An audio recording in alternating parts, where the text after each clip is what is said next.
Amidst this dynamic environment, legends allude to certain elements that remain relatively constant. That's what I call my genitals. Great and clean ones. I misheard you, but let's be real. They're not that great. They're not.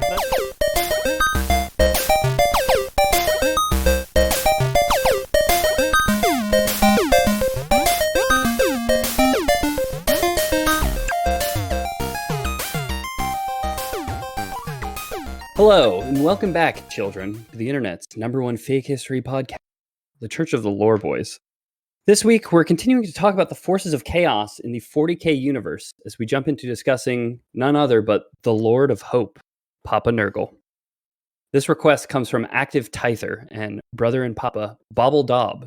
So thank you, Bobble Dob, for your sermon request this week. I'm your host and your Reverend, Ethan Palmer. With me, of course, is... Hey, I'm the altar boy, James. That's what you call me. Very buggerable. Haven't gone to church in a while, so I was struggling to come up with another role. But James is my name. Yeah. Who's like? Don't wear it out. Peter, of course, did. He made a mistake this week. I told him we were doing the Ruinous Powers or a Ruinous Power. He accidentally swore himself to Slaanesh and unfortunately did perish in a autoerotic self-asphyxiation accident. So he's not going to be able to make it, unfortunately. But we'll soldier on without him, right? Before we jump into brass tacks, I wanted to give a shout out to Captain Scribe for joining the Patreon. So thank you, Captain Scribe. If you guys want to shout out and want to support the show, you can head to patreon.com/The Lore Boy. So we're going to be talking about 40k again. We've done a few episodes now on the Chaos Primarchs. This is going to be an episode on Nurgle, who is one of the Ruinous Powers, who is one of the aspects of Chaos United in 40k. Essentially, Okay. they don't agree with the Imperial way and the God Emperor of Mankind and the way that he does stuff.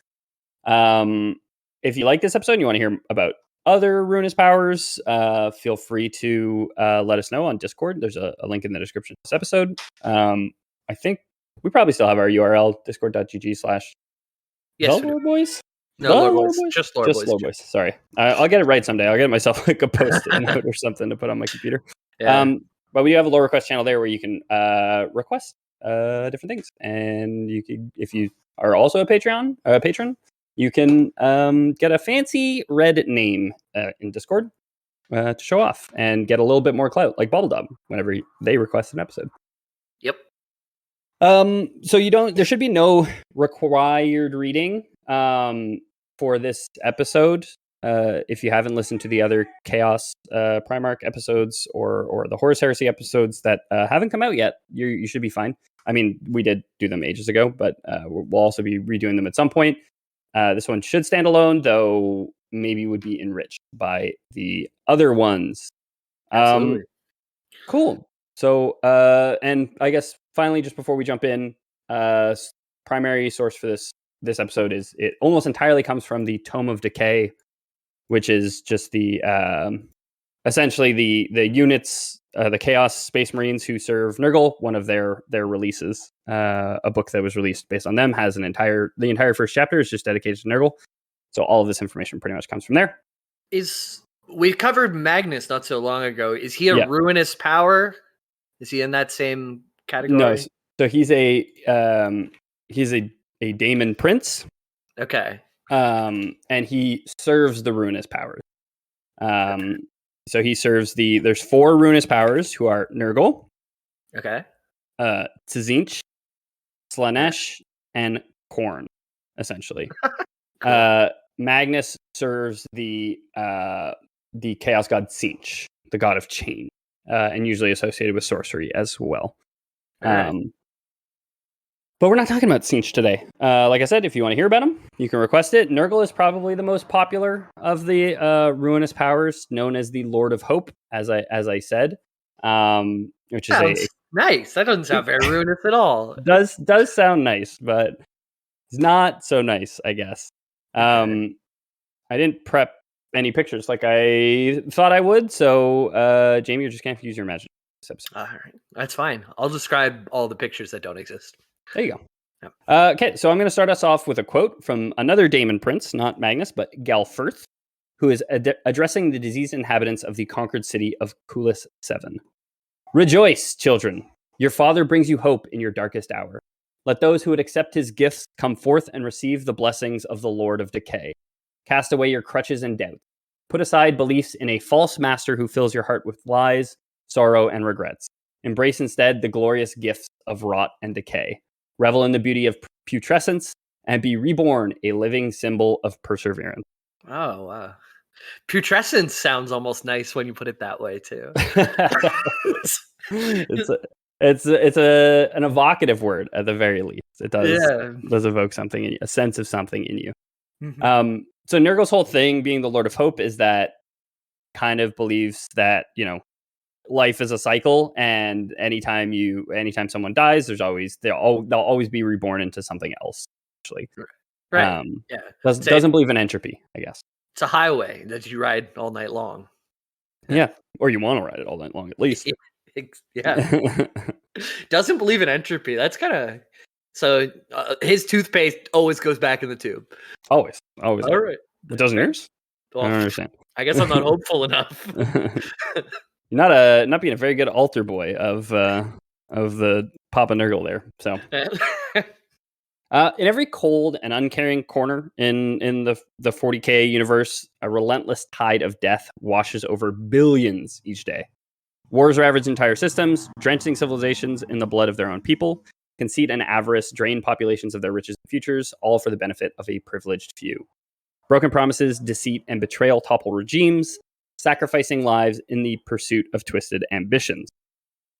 In the middle of all this, in the wake of these tragedies, suffering and misery, pain and disease grip the survivors, pushing them into the depths of despair. Such is the harsh truth of existence in the mortal realm, a truth spoken by the very breath that gives life to the malevolent beings dwelling in the dreaded realm of chaos. We've talked about it a fair number of times now. The Warhammer 40K meme subreddit is /r/grimdank. Yes. Because it's very much a grim, dark universe. So constant war, constant suffering. The Emperor of Mankind has been dead for 10,000 years, or not dead, but he's been dying for 10,000 years at this point, and is losing the fight. One of the images that I would have shared was there's like a big hourglass that Chaos maintains, with one side being like the forces of the Imperium, the other side being the forces of Chaos. And it's ever tipping in the favor of chaos and disarray. Oh yeah, I can see that. Society's losing. Okay, right? But you can flip it over at any time to keep the cycle going, right? No, I don't think so. I don't think that's how they're using it. But isn't that how hourglasses work? When you're done going one way, you flip it over and it goes the other way? But if you're too dead to flip over the hourglass, what are you gonna do? Oh, I haven't been in that situation before. Okay. Too dead to flip an hourglass? Yeah. Among the countless malign influences that plague the mortal realm, not just the filthy Xenos, there is only one entity who carries with it a singular commodity unlike any other: hope. The gifts of Nurgle, the Plague Father, grant his recipients the chance to rise above the unavoidable tide of decay. Through Nurgle's rancid visitations, souls find renewed purpose and the will to defy the void of dissolution, reclaiming a life worth living. Endings become new beginnings, and Nurgle offers an abundance of both. Is the new beginnings they become zombies? Oh, worse, I guess. Like they kind of become flesh monsters or flesh abominations. Nurgle is the chaos god of like rot and pestilence and disease. We'll get into a description of what he looks like a little bit later on. It's not pretty, and most of the people who serve him are reflections of him in some way. All right, cool. I know I always do this, but drawing the like where Blizzard probably stole from 40K is Ner'zhul, who is actually the Lich King, and he reanimates people. Well, he gives them life again, but through killing them. True. So I wonder. Yeah, this really reminds me of Erickson, like the crippled god Nurgle, being like, oh yeah, you're sick and you're wounded. Like, let me give you power, and from that power comes hope. And when they cast their twisted magic, like they like get covered in boils and like eventually explode or whatever. Like that's very Nurgle. Hope really. and tumors. Yep. Yeah, exactly. So I got another quote for you. This one is from Zlanz the Rack, the Speaker of Rot. Cool. Entropy is all-consuming, fed by all struggles against it. Thus, even to hope is to despair. So despair, and in your desperation, find purpose. So there's no corner of creation that does not decay, according to Nurgle. No civilization escapes the machinations of its rivals, no king eludes the plotting of its enemies, and no life avoids the grasp. Not even the false emperor, with his devoted followers and tech priests, can evade the ravages of time and inevitable demise. Nurgle is the answer to the question of what awaits at the end. Every ending births the certainty of a new beginning. A careless guardsman, consumed by a Catachan spiker, gives rise to a new spiker. Rotted flesh from a diseased underhive ganger sustains plague rats in dark, maggot-filled tunnels. There's always life finds a way. Right? Yeah, that's so hopeful. Someone being devoured in the sewers. That's great. It's beautiful in the maggot-filled sewer tunnels, right? Right. Yeah. I remember going for a walk in the woods and finding a dead deer, and the deer it looked like the skin was almost moving, and you went close. And there was heat coming off the deer, and when you looked under the skin, there was a million maggots. And then, so one life ended, there was millions being born, right? Exactly. And the heat still haunts me to think of that, though. It was just so weird how like, yeah. That's rot, baby. That's Nurgle. That's Nurgle in the flesh. So, and he's got a lot of flesh. He's ample bosom, if you will. Oh, all right. Amply bosomed. If you will. Well, now I'm wishing you brought the pics. I get you a picture of Nurgle. So Nurgle's also known as the Lord of All. He weaves his influence through every corner of existence. There's no being, action, or outcome that does not serve his end. Although he could merely await the unfolding of the universe, his boundless energy and enthusiasm to drive him to create contagion within his manse. Physical plagues and virulent ideas are then leashed upon the mortal realm. One very common way that Nurgle is described, and I'm going to send you a picture now of what he looks like. All right. Very jovial. He's always described as being super enthusiastic and jovial and in a good mood 90% of the time. You know what?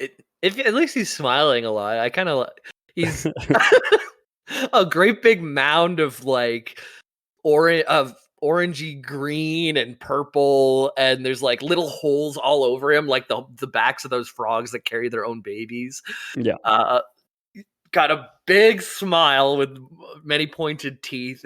He looks like he has broken antlers.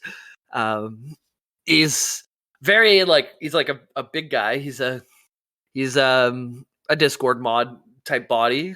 And the body of a Discord mod. Yeah. And he has his hands outreached but pointing upwards. So it looks like he's ready to receive information. He's not blocked off from the world, you know? It looks like he just told the joke, right? And he's like looking to the other people in the room being like, you know, with his hands like palms up kind of. And everyone's nervously laughing. I noticed there's a tentacle or two hanging out of different places. Oh yeah. I mean, anytime we're dealing with any of the chaos gods, you're going to get a tentacle or two. Yeah. So probably Slanesh has the most. Okay. And the other picture you sent to a different depiction of him, but a very, very wide mouth. This guy has more horns. He looks less happy. In the second picture, you can see like war standards in front of him to give a perspective of how big he is. Like down and to the left, you see like a tiny person who's basically like not as tall as one of his toes. Wow, yeah. So he's massive. He's like as big as a Great Pyramid, maybe even a little bit smaller than that, actually. I don't know. How big's a Great Pyramid? I mean, it's in the name. They're pretty great. Yeah. I'm not the so-so pyramids. They're the Great Pyramid. Yeah, that's it. Nurgle's always pointing within 0.2 degrees of true north. Yeah, exactly. The aliens came and built Nurgles in on every major continent. Exactly. Yeah. He's huge. Okay, he's massive. Yeah. So Nurgle welcomes resistance, learning to circumvent every defense erected against him. Each cure begets a more powerful disease, and his enemies' victories come at great cost, leaving them vulnerable to Nurgle's ever-evolving pox. Resistance becomes self-defeat, and change is but a delay. Time, after all, holds no dominion in the realm of chaos. So we kind of just talked about what he looks like in or at least like we know as people not in the 40k universe, right? In the records, the imperial records of countless races across the galaxy, Nurgle is often seen as a bringer of corruption and ruination. While partly true, this church thinks that assessment is pretty narrow, missing the greater truth that lies within. The more primitive races understand the undeniable nature of the Master of Certitude. Life is a perpetual struggle and erosion, and the truth of that is clear in Nurgle. So there's like a lot of like cavemen species that like live in the galaxy that happen to worship Nurgle because they recognize like, oh, when a deer rots in the wood, it gives birth to a million flies or whatever, you know? Yeah, that's true. I'm just looking closer at the second picture. I didn't notice, but he's got like part of his intestines that look like his left arm is like trapped underneath. It's coming out of his belly and looks like it could be going to his back or like the backside of his arm. It looks like if he lifted his left arm too fast, he would undo his insides. But yeah, so he's got like his intestines are kind of spilling out as though he were eviscerated, but he's actually also got like a little mouth in his tummy that is kind of like poking into and then poking out of a cheek and out of like the second mouth. He's also got like eye stalks coming out of his mouth. Oh, that's very grotesque. Okay, but yeah, I guess a caveman would get that feeling by looking at a rotted piece of meat, right? It's something that they could have eaten. Now it's just being taken by nature. Exactly. Back by forces greater than them. Yeah. So to a mortal, accepting the decay of a limb or the ejection of entrails as a blessing can be difficult. Even the decrepit Emperor of Man, enthroned in his golden throne, stands as a testament to Nurgle's grandeur. 1,000 souls offer themselves each day to this false idol, futilely striving to preserve his rotting presence. So we're not going to talk about the God Emperor of Mankind or the Golden Throne or anything too much right now, but I will give a quick aside on it. And if it sounds interesting, again, feel free to request more on it in the Discord or send us an email at contact@loreboys.com. But so the Emperor of Mankind is seated on his golden throne, and he's dying, and he's been dying for about 10,000 years in the 41st millennium, or I think we're the 42nd millennium now. But he's seated on his golden throne, and he's there for a very specific purpose, which is that he maintains something called the Astronomican, which is what allows humans to achieve faster than light travel through the warp. So the Emperor of Mankind is a lighthouse in Warhammer 40k, and that he is just this like shining golden beacon in the warp that everyone can calibrate their compasses to, essentially. Okay. I feel like I've made this joke in a distant past, but there's like motivational posters with a lighthouse and it says, "Yes, you astronomican." Right? Like the kitten hanging from the thing. Like that. It's the hope that the not rotting people need, I guess. Yeah, it's that. So it's a picture of a lighthouse, and it says, "Yes, you astronomic can," and then there's 1,000 people being thrown into the fire of the lighthouse because the God Emperor of Mankind is dying. So 1,000 psychers every day are essentially like hooked up to the Golden Throne to contribute their psychic power to keep the flame burning, and they just like turn to ash before the end of the day, essentially, because it's too much energy. Circle of life, man. It's all part of part of the big. That's exactly it. It all serves Nurgle's purpose, right? It's a battle they can't win. The expended ammunition the human body sent to their doom all serve Nurgle's purpose. Mm-hmm. So among the Chaos Gods, like I said, there's 4 of them. Nurgle possesses a profound understanding of the interconnectedness of his own essence. So each of the ruinous powers has a dual nature, but it's Nurgle who seems to embrace it more than any of the others. So Khorne, blood for the blood god. You may have heard the phrase before. That's Khorne saying. Absolutely. He embodies bloodshed and martial pride. So he's like carnage, and then he's also like honor, kind of, the samurai code, if you will. These aspects are different sides of the same coin, but they are on opposite sides of the coin. For Nurgle, all the Chaos Gods kind of have that aspect to them. Nurgle, as Nurgle sees it, there's no division between decay, death, disease on one side, and hope, rebirth, resistance on the other. Like for him, it's all connected. He sees it all intertwined. He seems like misunderstood so far. Like, sure, he doesn't look great on the outside, but circle of life, hey, we can all define that. I've had days where I felt like I look like him, you know? Yeah, exactly. And you know what? You still have a smile and you tell a joke, and that's all we can do in these trying times. Yeah, exactly. Make fun of Nurgle all you want, but you can't laugh at his smile. You know what I mean? Nope. That's just rude. So for a Lord of Chaos, to your point, Jay, Nurgle's actions appear strangely harmonious and even caring. Yeah. To receive his blessings, one need only desire to live and be willing to hold on to life at any cost. As long as you want to live and you want to keep living, you can be accepted into the Church of Nurgle. Dude, that's so. Oh man, he would love that Saw guy. That Saw guy is all about proving if people want to keep living. Yeah. Jigsaw. yeah, from the Saw's horror movies. It's like, okay, I had cancer and I got in a car crash and I crawled back to blah blah blah and I survived. Now, will you survive? Cut off your intestines with your left arm that's wrapped around your intestines already. Yeah, and then bite the intestines off with your tummy mouth. Yeah. Yeah, he would be a high priest, I think, just making sure everybody wants to live. Jigsaw, yeah, he'd be a speaker of rot. Sure. Yeah. So, converse to how to get into Nurgle's church to receive the blessing of Khorne, for example. Khorne's followers must pursue ever increasing levels of destruction. So you gotta keep killing, and you gotta kill faster and more every single time. Those who follow Tzeentch are constantly seeking to change everything around them and are not allowed to ever be content with what they have. And the horny followers of Slaanesh are constantly seeking an escape from reality, dulling their senses of hedonism, which I'm sure we've said this before. And like they try really hard to make like the followers of Slaanesh feel evil, but it's like, damn, like if you had to pick one club to join, you know what I mean? Like, I mean, they all sound like perfectly human things to feel and want, right? Like sure, maybe not Khorne, maybe not like the I want to kill all the time forever and like bathe in blood and all that stuff. Maybe not the bathe in blood. Jamie's like, no, it's that feels extremely human to me. But the other three, like, okay, like life, their death and life is a cycle. Yeah, it makes sense. Yeah. Hedonism, hey, we're all here for a bumpy ride. I just watched Platoon last night, and they're all in Vietnam. I don't blame them for going to opium dens. They saw some crazy shit. Exactly. Yeah, and then what's the other one? Tzeentch is never content with what you have and always be seeking change, which is like, it's just a good way to live, right? That's how you continual improvement. That's what we all aim to do. If you start to sit on your laurels, that's when life gets boring and you lose purpose. And well,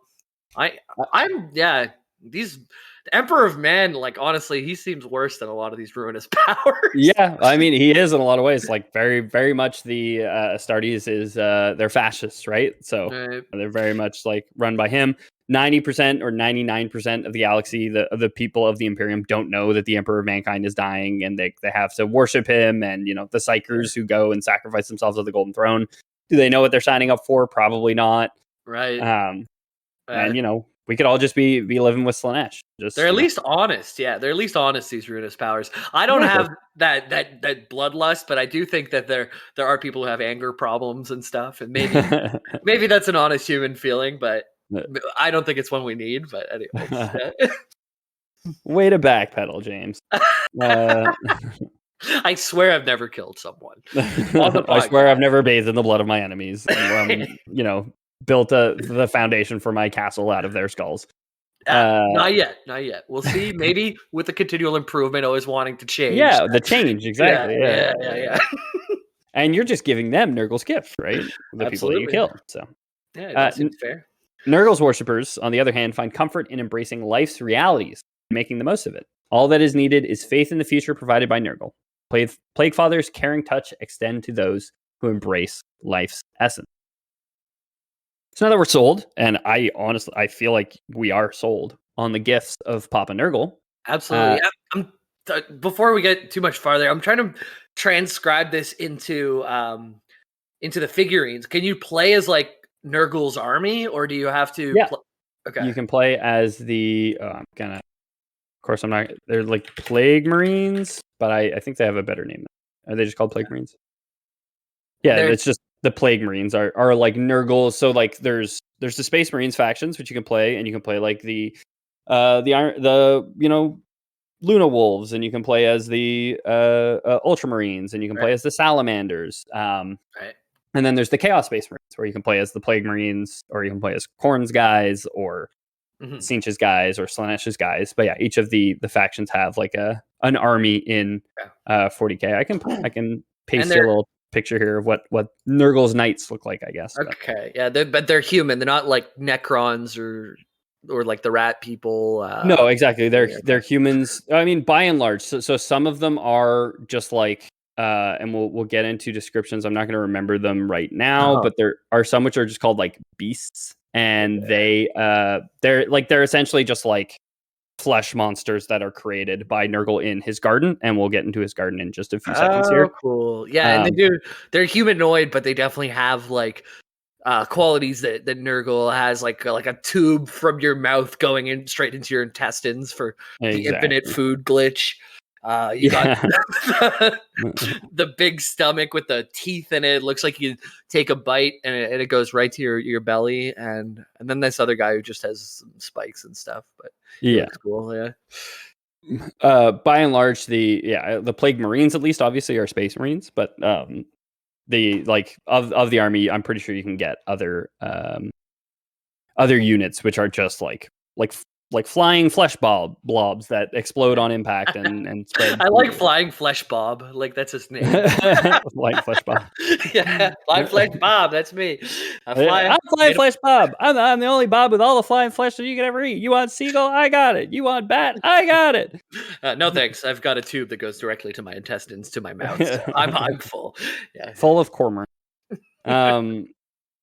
So there's plenty of pictures of Nurgle out there. I posted 2 of them to you, usually depicted as a bloated monstrosity. And while the reality is that like all the ruinous powers, Nurgle will appear differently at different times. And like everybody who claims to have seen him probably sees him a different way, because he lives in chaos, rarely leaves. And when he does, he's probably changed by the time he comes out. He is by far of the 4 the most consistent in his opinion. So I have a quote taken from a fictional book called The Journal of Ulbirna. I gazed at his magnificence, my vision completely filled with his glorious girth. All around me was flesh and smiling flies. Within his bulk, I spied lesser minions, suckling on his leaking entrails. At his feet, pools of pus and other bodily fluids gathered, in which his children splashed and played with glee. Oh my. Oh my god, I really like that though. It's so disgusting but like jovial at the same time. It's the smiling flies, the children playing in a pimple pool. Like, exactly, yeah. Like, Children, which are themselves probably like these flesh abominations, just like splashing and playing in a bunch of like pus gathered at his feet, you know? Yeah. What was the other word? Glorious girth. I like glorious girth. Next time anyone says, "Hey, you gained a little bit of weight," I'll say it's my glorious girth. It's my glorious girth. Yeah, I like that a lot. It's like it's his like flesh children are playing like on his feet because he's so huge, and one of them like opens one of his pimples like a fire hydrant, spraying pus into the air, like throws his shoulder spike into the giant pimple, and then all the kids are playing. On those hot summer days in the garden of Nurgle. God, yeah, it would pay not to have a sense of smell around there. Oh yeah, probably for most of the warp, the Immaterium, honestly. Yeah. Most accounts of Nurgle match the description of a distended flesh monster covered in rotting flesh. The Tome of Decay continues with this quote: "The legends and tales universally describe Nurgle in unflattering terms. He is said to be a vast mound of rotting flesh with open sores and gaping wounds in which his lesser minions cavort and frolic. Weeping pustules ooze filth, and his bowels constantly issue putrescent waste. Beneath his fingernails, maggots and other carrion feeders lay eggs, around which develop cysts that periodically burst open and spew their rancid payloads. Perhaps the tales are correct, perhaps they are not. It does not matter, though, because whatever it is dwells within the mansion at the center of the garden. There can be no denying that the creations of this being are both foul and wondrous, and the joy with which he goes about his work is infectious. Nice little pun there, right? Yeah. Infectious joy. Yeah, I really don't mind this guy so far. I think I might follow him if I was in this universe. I think I might be one of the slime boys. So I keep saying Papa Nurgle. That is his name in the community, I guess, as people call him Papa Nurgle. Right. Again, he is the Lord of Hope, and people generally like him. You know what I mean? Unless you're a fan of the fascists, I guess. Yeah. So, like I said before, time and space don't really mean anything in the warp, but each of the ruinous powers has carved out a little slice of paradise for themselves. Nurgle's garden is where he finds his zen. So Nurgle's garden is what he calls like his realm in the hell dimension. Okay, so like to us, it would be like a meadow that goes on forever, and there's a beautiful pool of water with crystal clear water to drink, and it's like a deer like slowly eating like some grass far away, and it'd be beautiful. But for him, I bet you it's like pus lakes. It is Yeah, exactly. It's just like nasty everything. Nasty fleshy plants. Why they give plants flesh? Yeah. They didn't have to do that. Yeah. There's like a smiling fly that lands in a carnivorous plant that chomps, and then a bigger fly that comes and chomps the plant. Chomps the plant, exactly. And it pans out, and they're all on a bigger carnivorous plant. And yes. Back and forth. Very, very itchy and scratchy. So the regions don't necessarily have borders because space isn't a thing in the warp, but they're more just manifestations from these greater powers. The size of and scope of the garden actually waxes or wanes depending on how much worship Nurgle is getting and how kind of his overall power, how good he's doing. Essentially, among the other the forces of the ruinous powers and in the trad world, the mortal realm, if you will. The trad world. Yeah, it's like all the chaos Primarch, or all the Primarchs have a wife that makes them dinner and sends them to work with lunch. There's a history of particularly Games Workshop. It's like for a long time it's been like there's no female Astartes, like there's no women Space Marine because women don't belong in the army kind of thing. So there's like a push to change that now, and then like they release like the Sisters of Battle who Peter really like. That's the ones that I knew, yeah. But those aren't Astartes, like those aren't Space Marines, right? They're their own chapter, they're their own thing. Like Pizza is pushing his liberal agenda with that he chooses. Right. We're gonna play with Barbies then, huh? Bring your Barbies to the battlefield. In the grand tapestry of chaos, Khorne, Slaanesh, Tzeentch, and Nurgle wield their distinct influences over the realms they inhabit. Through their will, actions, and the endeavors of their followers, each god shapes a vastly different domain. Khorne, the blood god, thrives in the heart of conflict and warfare. His realm is a relentless battleground where his minions engage in ceaseless combat across numerous war-torn landscapes. Slaanesh, the embodiment of pleasure and desire, reigns over a personal paradise of alluring wonders and bewildering beauty.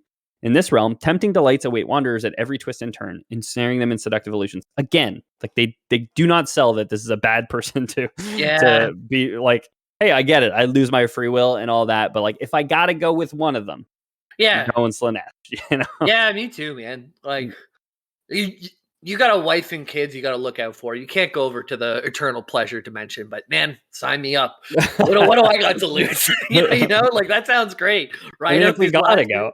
I'm not sending my wife and kids to like the heart of conflict and warfare domain. No, come on. Of course not. But maybe maybe you could have a happy life if you got used to pus. all the fire hydrants Abby could ever want. So Tzeentch's domain exists as a chaotic melange of impossible structures, ever-shifting mazes, and landscapes in perpetual transformation. Here, reality is a mutable tapestry of unpredictability. So it's just like a bad mushroom trip the whole time you're there. Oof. Nurgle, the Lord of Decay, stands in stark contrast, tending to a garden all of his own. Within this garden, life and death merge in an eerie harmony, nurturing a grotesque beauty amid the decay. Oh. Within our garden, a well-balanced ecosystem thrives, akin to a peculiar and twisted garden. Okay. That's so It's a very balanced ecosystem, so they better not release wolves. Or no, wait, they take the wolves out They of gotta the. release the wolves. Yeah, There weren't enough wolves. Yeah. yeah, they killed all the wolves, so then all the deer started being too much, and they ate all the pus plants, and then the Exactly. flies became too much because none of the pus plants were eating them. Exactly. Yeah. So we got vibrant blue plants called shovel roots. They uproot themselves, leaving behind fertile soil, which the plague bearers use to sow new skull seeds. As the skull seeds sprout and blossom, they unwittingly attract playful, bounding beasts with a capital B that mistake the fruits for new toys. In their exuberance, the beasts violently scatter the matter into the air, where it finds refuge on the wings of the ever-present flies. The flies, slowed by the sticky pulp of the scattered plants, become easy prey for other winged creatures that feed on them as they soar through the air thick with decay. Unbeknownst to these predators, the blowflies act as carriers of Nurgle's experimental diseases and creations. Wow, I didn't expect you to actually do the food chain thing. That's great. That's great. Okay. Infected by the blowflies, the predators fall ill, vomiting the contents of their guts across the garden as they fly, eventually meeting an explosive end, showering the area with life-giving flesh and blood. So the circle of life. That's great. Yeah, the violent when they think it's toys and the violent shaking and stuff. I just pictured that as like seizing because it wasn't supposed to be or something.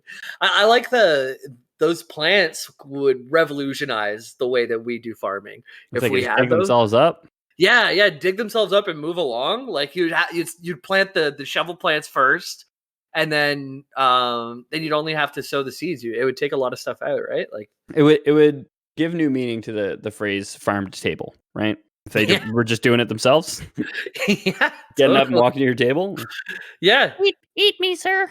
What? Yeah, that people would pay for the table right at the end of the field, and the shovel plant would come over. That'd be great. Yeah. So this bounty of mutated and mutilated tissue rains down upon new sections of the garden, settling into the soil, initiating the cycle of life and death. The decaying matter transforms into compost, nurturing the growth of fresh life in this grotesque garden. Who do you want to be? Who do I want to be? In that whole, the flies are smiling. Maybe they. I want to be the plague bearers who are just planting skull seeds, I think. Yeah. Right? Okay. The flies seem like they're smiling, and all they have to do is carry stuff. The shovel plants seem. And then get eaten by predators. Oh, they do. Yeah. Frig. Okay. maybe if it doesn't hurt too much, the beasts that explode. If it was like all at once, like they say the billionaires in the submarine, they didn't feel nothing, because they're flying predators, and they start vomiting. So they're vomiting for a while, and then they explode at the end of it, so that their flesh feeds the stuff that they vomited, essentially. Okay. So it doesn't sound like super peaceful. It doesn't sound like slipping away in your sleep, Okay, it doesn't. I was thinking about that a lot this week because I watched Speed with Keanu Reeves, and they're like always taking bombs apart, right? Yeah. And if you were worried about death, like we're all afraid of death, or I'll say I am. I'll let you all have your own opinion. But I'm usually afraid of like it being long lasting and like disease, and then like the pain of it and stuff. If you're a bomb disarmer, like if you die on the job, you probably didn't even know you died on the job. You didn't know it, for sure not. It was just like, it's over, kaboom, kabam. Like, kaboom, kabam. It's over, kaboom, kabam. Yeah. Like, and you're just, you're a pink mist. Like, nothing, like, you were there, then you weren't. And it brings up a lot of questions of, like, what happens afterwards and all these things. But, I mean, it's like the, I mean, it's not so like, but it makes me think of the, when the Fukushima reactor, like leaked in 2012 after the tsunami. Right. It was like all the older engineers who had retired, who volunteered to go like clean it up and like fix it, because they knew like, oh, young engineers are gonna be getting radiation like sickness or will develop cancer or whatever, where it's like it's not as big a deal for like older people. So I think like if you have a terminal illness, just sign up for the bomb squad is what Jamie's saying, right? It seems very technical. You do need what's that guy's name? I'm forgetting the actor's name. Daniel something or something like that. Anyways, Keanu Reeves. You need your guy at base who's like telling you all the wires to cut. As long as you got a good one of those. Cut the green wire, right. Yeah. As long as you got a good one of those, and maybe you'll do easy. some good for the world. But But what a great idea for a movie, though. The bus can't go under 50 miles an hour. Yeah, I know. It's and they're wild. taking big old turns. And They got to stuff. do the jump there. Yeah, I watched that movie a lot as a kid. We had it on VHS. Oh my God. Sandra Bullock. Sandra Bullock, and she's awesome too. Yeah. Mm-hmm. Anyways. Dude, I've been watching movies that are on Tubi TV, not to get too far away. Tubi TV is like the free Netflix. Okay. And like I scrolled down, and it's kind of like super jank though. It's like all movies that are like either really old or like not desirable. Like you go to the stand-up comedy section, and there's just 6 Jeff Dunham specials like in a row. If you're watching Tubi TV, you might be a redneck. Oh no, he's the ventriloquist. Dunham. I was thinking of Jeff Foxworthy. Yeah. But I think the Blue Collar Tour was on there though as well. You go. Yeah. The ventriloquist though, this like the just vaguely racist Muslim puppet that he does, and a bunch of other stuff. It's not very good comedy, but anyways. What is good comedy is birds exploding, I guess, in a twisted garden. With a puff of feathers. Exactly, yeah. All contributing to the perpetuation of Nurgle's domain. The Garden of Nurgle embodies constant change, its landscape in constant flux, molded to suit the master's needs and fancies. Some areas are fleeting, formed to indulge Nurgle's momentary desires, or bestowed as rewards to accomplished great unclean ones, which is what he calls his like generals, I guess you could say. Amidst this dynamic environment, legends allude to certain elements that remain relatively constant. That's what I call my genitals. Great and clean ones. I misheard you, but let's be real. They're not that great. They're not. They're not pyramids. The Great Pyramids of Giza. Great. Those are so unclean genitals. They're great in their uncleanness. Greatly unclean. Yes. Unclean. Parentheses to a great amount. One. Yes. Yeah. Nurgle reserves expanses of fields where he meticulously plants his crops of blighted herbs, vital components for his malevolent concoctions. Pits serve as macabre repositories for the bodies upon which he conducts his twisted experiments. Above all else, though, the most unchanging facet of this realm is an immense, decrepit mansion standing tall at the heart of the garden. This structure serves as the central hub for Nurgle's operations, where he stores his grotesque creation, brews his legendary contagions, and hosts guests who revel in the peculiar allure of his realm. It has been within these crumbling walls that the plotting and scheming of the Great Corruption takes shape, guiding the course of his dominion. Jeez, and that must be a big house for him to fit in. I mean, space. So, like space, it doesn't matter in the warp. It's all just There's no such thing as dimensions. You know what I mean? It's you can manifest in different ways than your giant human body or your giant like human world body. It's like in 4 dimensions, you can turn a sphere inside out without ever like breaking the surface, kind of thing. You know, which is it breaks all of our brains because we're not wired to figure that out to understand it. Yeah. So coming up after the break, we all catch the plague. There is a house of decay at the center of Nurgle's garden. Its racked and twisted structure creaks and groans under the influence of baleful, toxic winds. Shutters cling just barely to window frames, only half filled with broken panes of filth-covered glass. Sewage drains spill forth beetles, maggots, and twisted centipedes with only tongues for their bodies and human fingers for legs. Paint continually cracks and peels away from the wood beneath, yet the house never loses its gray-green hue. Along the roof, hundreds of chimneys bellow out dark clouds that, upon close inspection, are composed of millions of floating, buzzing flies.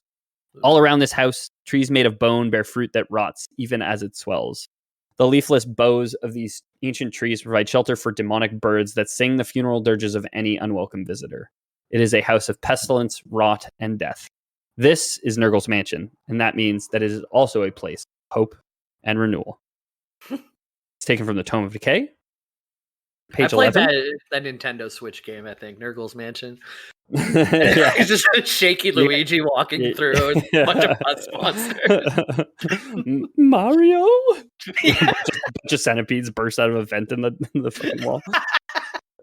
I was thinking about the plants that or the fruits that automatically decay as they're growing. Mhm.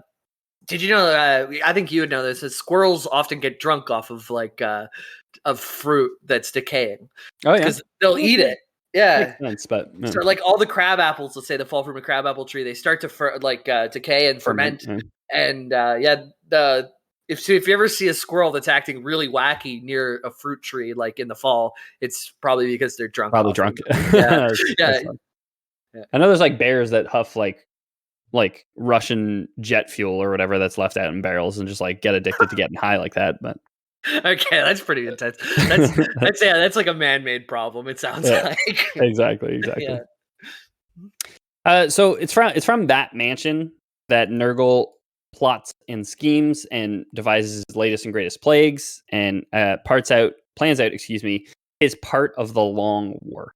So the Long War, also known as the Eternal War, is the relentless struggle waged by the Chaos Space Marines of the Traitor Legions and Renegade Warbands. Their goal is to overthrow the Emperor of Mankind, claim control of the Imperium of Man for themselves and the forces of Chaos, achieving the victory that eluded War Master Horus at the end of the Horus Heresy over 10 millennia ago. While the events of the Horus Heresy have become mere myths and legends to the people of the 41st millennia, for the Traitor Marines dwelling within the Eye of Terror, where time flows at a different pace, the passions of that era are still very much alive. So 10,000 years ago, for most people who aren't, Astartes who can live for a very, very, very long time, they don't. That's way too long ago to remember or even care. In the context of our real world human history, is like we were just figuring out farming that long ago, right? 8,000 BC. Yeah, I'm like wondering, is there even any major cities at 8,000 BC at this point? Maybe like the first ones. You know what I mean? Right, yeah. Which were probably 400 people. Yeah, all gathered together and just they were just figuring out how to plant crops and how to rear livestock. Right. Yeah. If you got diarrhea, you could die. Yeah. Back then. Yeah. Exactly. Yeah. Well, it's not even that long ago that would happen. Yeah. Hey, it could happen now, depending on where you are. You know? Yeah. Exactly. You're in the middle of the jungle. You get diarrhea. It's not good. Yeah. But for the Chaos Space Marines living in the Eye of Terror, where again, time is not really a thing in the warp, they're kind of like, yeah, I remember that. It was last Tuesday, right? Yeah. So these heretic Astartes are fearsome and ruthless warriors, cursed and twisted by the dark powers they serve. Their hatred for all they once hold dear consumes them, corrupting their bodies and souls. Amidst a galaxy full of horrors, the taint of chaos stands as the most insidious threat, capable of infecting even the strongest minds and blackening the most innocent souls. Even the Space Marines, despite their transhuman enhancements, are not immune to the lure of chaos, as we've already kind of seen. I shared the picture with you. Those who succumb to its seduction often fall deeper than mortals, becoming bitter, selfish champions of the chaos gods. They become grotesque shadows of their former glory, stark contrast to the noble Adeptus Astartes who were once their brethren. So yeah, if you're an average Joe like you or me, we don't get to be chaos. We don't get to be plague marines. You know what I mean? Aww. We only get to turn into blob. You might get. I guess if you're a really good moral human, maybe you get to be one of those bloat flies that gets eaten by a predator and then puked out. Okay. But so we're forced to be pawns. The most we can hope for is catching someone killing us out of turn, so somebody else could kill them, I guess. Exactly. So get their comments, right? Yep. So for the past 10,000 Terran years, Traitor Legions and Renegade chapters have ravaged and laid waste to the Emperor's worlds. The scale of their slaughter and conquest remains a well-guarded secret of the Inquisition, for fear that that knowledge of the heretic's existence may tempt others towards chaos. So even in the again, like I was saying, most people don't know that the Emperor of Mankind is dying or that he's permanently hooked up to the Golden Throne and he can't leave it. Most of them don't even know that there are Chaos Space Marines, or that chaos exists, or that entire worlds are dying under wars and all this stuff because of a fun little thing called the Inquisition, which keeps all that shit very tightly under wraps. Yeah, dude. I only watch the news that they show me. So how am I supposed to know about all that stuff? Yeah, I just watch Emperor's lame stream media to understand what's going on, you know? Yeah, exactly. I'm actually signed up for a program where I get to sacrifice myself for the Emperor. Well, lucky. Oh, I wish I was a psyker. So in the shadows, the Long War has raged for 10 millennia, unseen and unheard by the vast majority of the Imperium's populace. Countless battlefields bear witness to conflict where loyalists and rebels engage in a war that will shape the future of humanity itself. Across hundreds of worlds, the banners of the traitors are held high, leaving devastation in their wake. A single cry resounds across the Imperium. Death to the false emperor. Because they don't believe that he is an emperor. They don't believe that he's actually a god because he's dying. You know, just like a fair criticism. Somebody who claims to be god. Yeah, but seems like if you don't have to put 10,000 lives in per day, that it would be a whole easier setup. You know, I think we could run this a little better, a little less overhead. I mean, we talked about it before. He, you know, for all his faults, he was born in 8000 BC and has been alive for like almost 50,000 years. Whoa, dude, people could die of diarrhea back then. Yeah, right. It was deadly, and that's what ultimately got the God Emperor of Mankind. Is that because he was from so long ago, diarrhea was still deadly for him. Right. So even though they found the cure, it only works on people born after 2023 BC. Or 80. 10,000 psychers a day to plug that big butt of his so he doesn't drain out. So you gotta stay hydrated, you know what I mean? Yeah. Drink a lot of water, get your 10,000 psychic people in your butt, and you'll be okay. A little Pedialyte, you know? Yep. You'll be fine. So the gods of chaos share a common ultimate goal: to overthrow the existing order and establish dominion over both the realm of chaos and the mortal world. However, the paths they take to achieve this and the vision they hold for the universe's future vary drastically among the dark gods. Slaanesh, of course, yearns for a playground where endless delights can be explored, encompassing all of existence as a canvas for pleasure and indulgence. Again, I'll keep saying it, like, sounds pretty great. Let's do that. Let's do that one, honestly. It's better than what we got right now. Yeah. And I'm not talking about the Warhammer 40K universe. I'm talking about what we got here on Earth in 2023. I can't remember with Slaanesh. Like, I think we covered it. Like something. There was a party big enough that it accidentally summoned Slaanesh. It was the Eldar or one of the Eldar episodes that we did way back in the day. It was at Peter's apartment. I remember. So it was pre-COVID. Yeah. Okay. Yeah, probably like in 2018, something like that. Yeah. The link to that episode is in the description if you want to check it out. I don't remember it, but you can let me know what happened. I remember just saying you ever partied so hard that you summoned like a sex god, basically. So, yeah, exactly. Yeah. So Khorne, on the other hand, seeks to claim every skull and spill every drop of blood, use these macabre resources as the building blocks for his new kingdom of war and conflict. And again, as Jamie said, just natural human thoughts. Natural human things to think that is cool and good and necessary, right? We all have it in us. Even Jigsaw. Yeah, true. I watched Splatoon last night, man. Even that rich guy, fucking Charlie Sheen, he wanted to go in and be a good guy, but he ended up not being such a good guy by the end. You know, and everybody was just like Charlie Sheen at the beginning, right? It's the duality of man. They're all like real Charlie. Yes, exactly. Banging 7-gram rocks. Exactly. As for Tzeentch, the nature of their grand design remains shrouded in mystery. They keep their plans close to their enigmatic heart, leaving others to wonder what a reality molded in their image might entail. Perhaps even Tzeentch is uncertain, their mind being a labyrinth of ever-changing schemes. For Nurgle, the visions of the other Chaos Guards are inconsequential, self-indulgent fantasies bereft of any greater purpose or understanding of the fundamental nature of things. To him, their ambitions seem small and lacking in substance. I have a quote for you. This is from The Victory of Rebirth, from the fictional book Litanies of Inevitability. His enemies shall wither and die. His allies shall wither and die. The universe and all within it shall wither and die.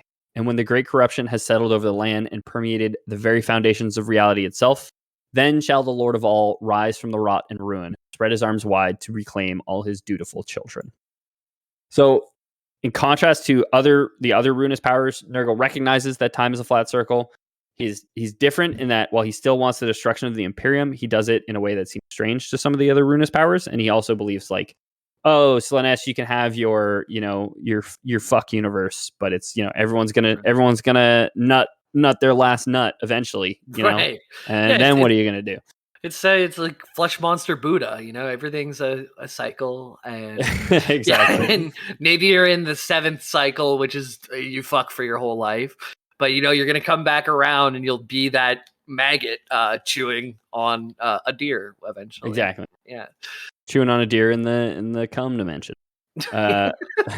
Corn, you can kill everybody, but from the flesh, new life will arise, kind of thing. Yeah. Every time we say Corn, I want to do one of the scat things that Corn does, but I just cannot do him. not confident enough. Not well enough. Not confident enough in my corn knowledge to be able to bust one out here. Something like that. Not bad. Slaanesh is content with allowing Nurgle's plague marines to inflict suffering through blight and disease, but fails to understand why Nurgle's servants don't indulge in playing with the dead or the wounded. Khorne finds some cooperation with Nurgle in unleashing destruction upon a target, but cannot fathom why Nurgle leaves certain places unharmed. These peculiarities are dismissed as Nurgle's eccentricities. He's a quirky cookie billionaire. You know what I mean? Like he's gonna buy Twitter and rebrand it to X.com. Oh my god. Tzeentch, however, presents a more significant challenge. The Master of Change refuses to acknowledge Nurgle's path and incessantly manipulates events to achieve his desired outcome, often interfering with Nurgle's plan. While Nurgle knows the journey persists despite the meddling, Tzeentch's games frustrate and vex him, causing setbacks not only for Nurgle, but for all the Dark Gods. Tzeentch has the uncanny ability to provoke reactions even from the usually jolly Nurgle. So it's like the only thing that gets under his skin, besides all those boils, is Tzeentch. The god of change.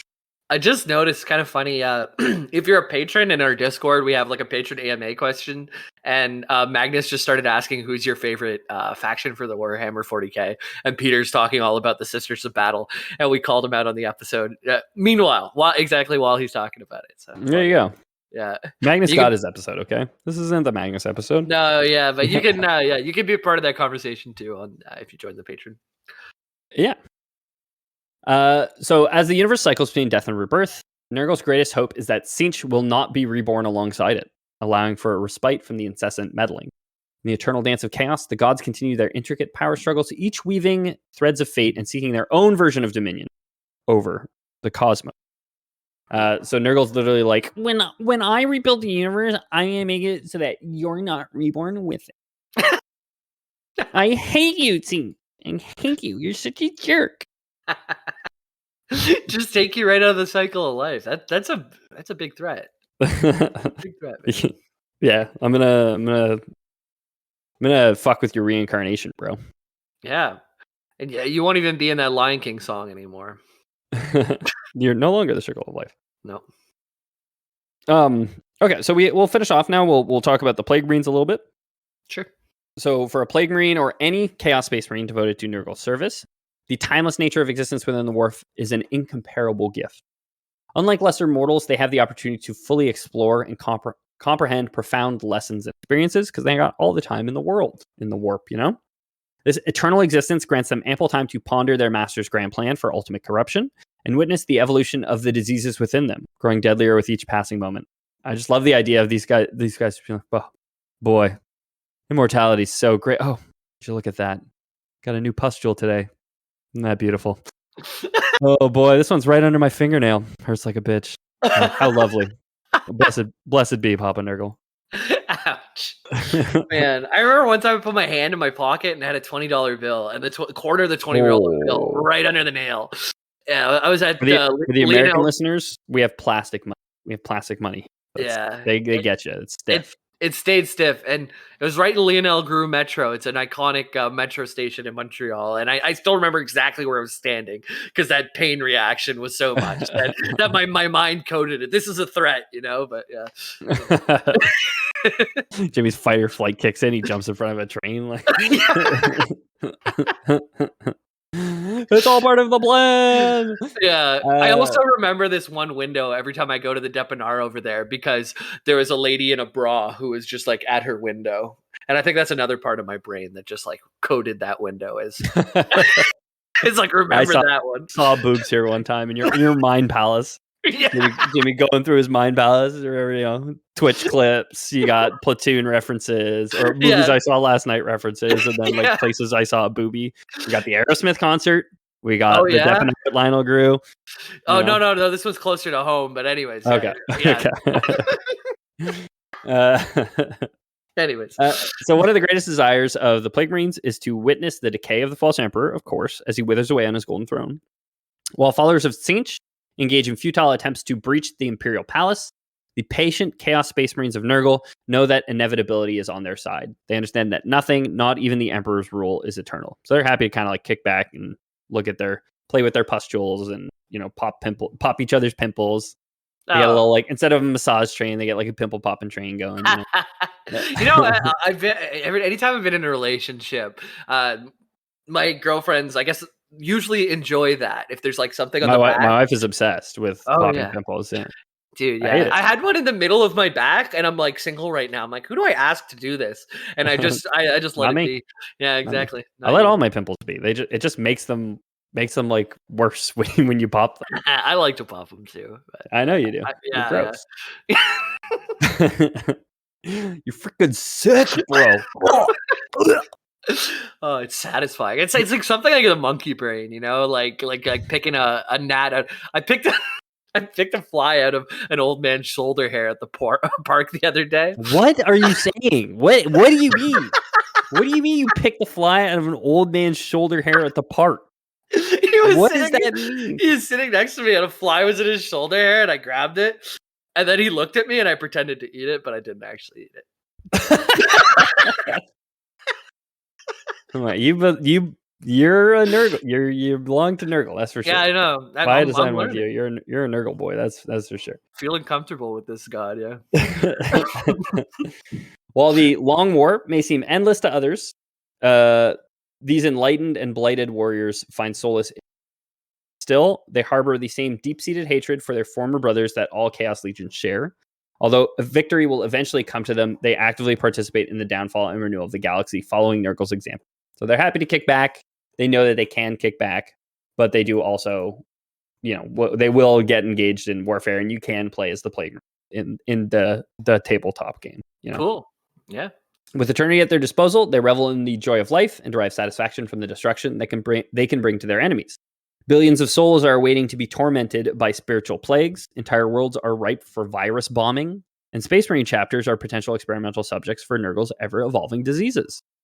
These veterans of the Long War see it as their duty and privilege to seize every opportunity to further the great cycle through acts of vengeance against the Emperor's loyalists. Memories of the betrayal during Horus's War still resonate strongly with those who fought in those days. While the brainless savages of Khorne and the pleasure-seeking devotees of Slaanesh play their parts, the Plague Lord's grand design stands unparalleled. As empires crumble, stars collapse, and Space Marine chapters fade into oblivion, Nurgle and his chosen servants will have the last laugh. The galaxy will die, paving the way for a new existence where Nurgle reigns supreme, free from the influence of the Emperor's loyal. So sign up. You can do your part too. I figured I'd end us off with a little bit of a recruitment drive there, try and get the listeners to our show who are fresh out of high school but haven't gone to college yet and not sure what they want to do with their life. You guys can sign up. Here's me in the mall at a plastic table with a clipboard telling you that you can sign up to join Nurgle's army. Yeah.